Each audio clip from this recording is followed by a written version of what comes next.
ایک بار کا ذکر ہے، ایک چھوٹے گاؤں میں ایک غریب لڑکی رہتی تھی جس کا نام میاں تھا۔ اس کا دل بہت بڑا اور مہربان تھا اور وہ ہمیشہ دوسروں کی مدد کرتی تھی، حالانکہ اس کے پاس بہت کم تھا۔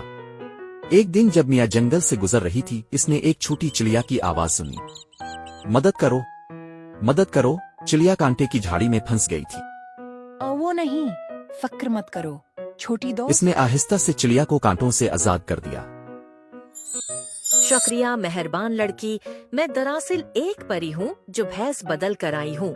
کیونکہ تم نے میری مدد کی، میں تمہیں کچھ خاص دینا چاہتی تم ہوں۔ مجھے کیا دے سکتی ہو؟ میاں نے حیرت سے یہ پوچھا۔ لو کچھ جادوئی بیج، انہیں اپنے باغ میں بو دینا اور یہ کچھ شاندار بن جائے گا۔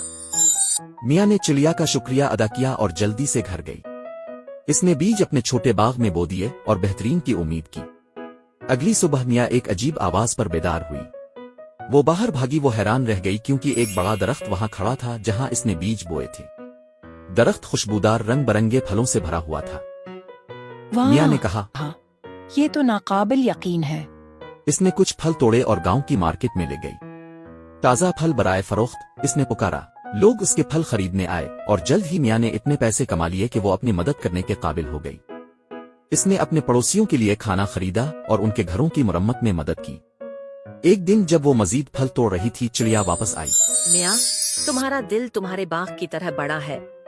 میاں مسکرائی۔ تمہارا بہت شکریہ پری، میں صرف وہی کر رہی ہوں جو میں کر سکتی ہوں۔ تم نے پہلے میری مدد کی۔